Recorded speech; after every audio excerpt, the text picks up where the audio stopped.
I'm here in Daylesford Cheese Cave, and this really is fromage heaven. Check this out. And I reckon that the cheese in here has got some of the lowest food miles in Britain, because the cows are just out there, the milk's processed just there, and it comes in here 50 yards max.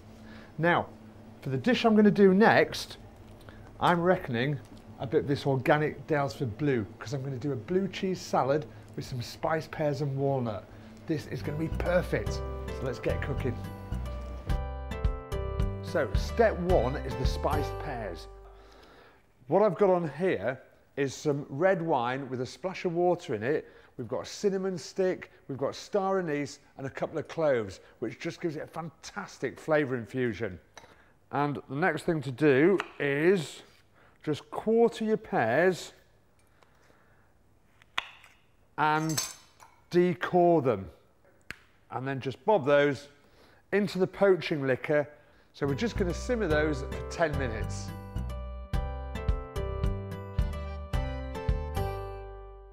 So now I'm going to prepare my blue cheese filo parcels. Now, filo pastry sounds a bit scary. It really isn't.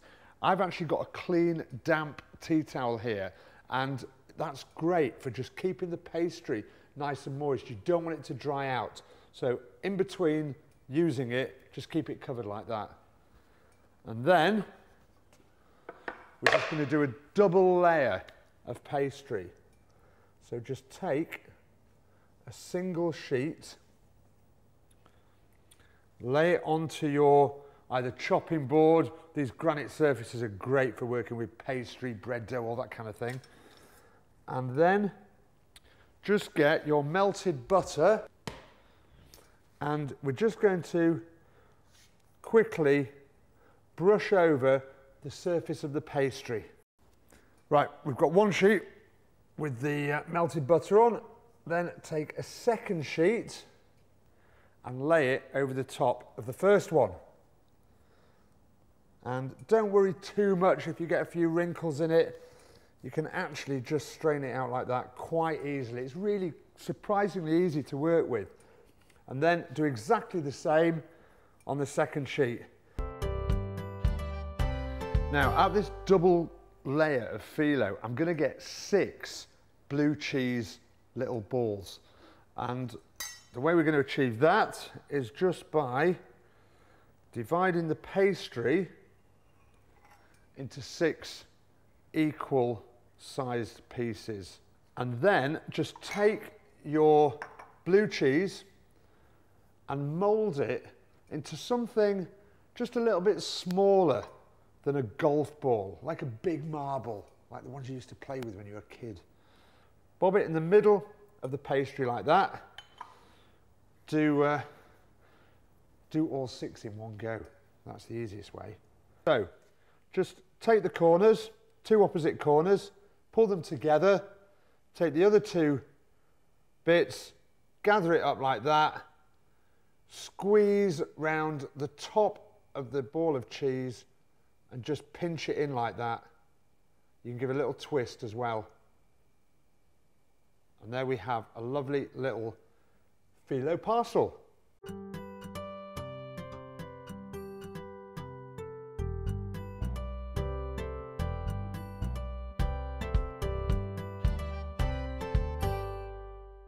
Right, we've got our oil heating in the wok here, and to test if it's the right temperature for deep frying, just drop a little cube of bread in, and it wants to brown in about 10 seconds. That's when it's at the right temperature.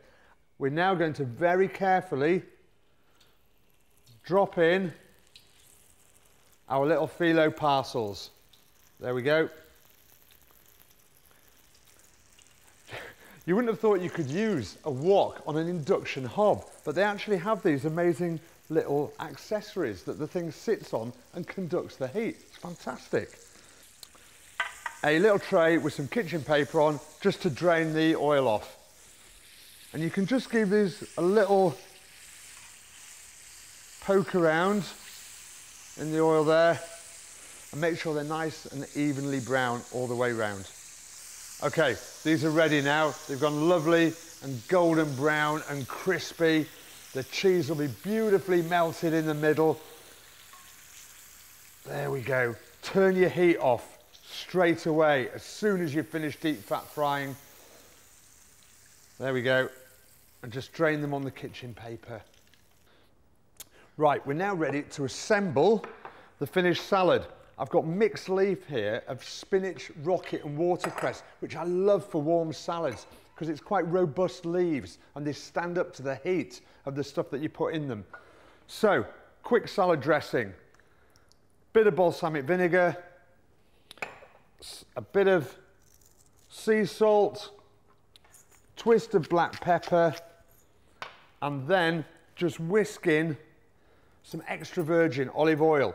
And all you have to remember when you're making your own salad dressings is 1 part vinegar or lemon juice, anything acidic, to 3 parts oil. And you don't have to be exact about it. Now, how quick is that? So always dress your leaves at the very last minute, otherwise they will go a little bit wilted. So a bit of dressing on there. Again, a little bit of sea salt. Twist of black pepper. I've got some walnuts there that we're just going to throw in. And what I've got left of the blue cheese. I'm just going to crumble that in with the salad as well, so we get 2 contrasting textures and tastes of the cheese. And just lightly toss it all together like that. And then in a nice serving plate or a serving bowl, it looks great in one of those, just bob the salad onto the plate and then take your lovely little blue cheese phyllo parcels, arrange those round, and there we go. Right, final addition, our spiced pears. Just arrange those around however you want. And there we have it, spiced pear and blue cheese salad.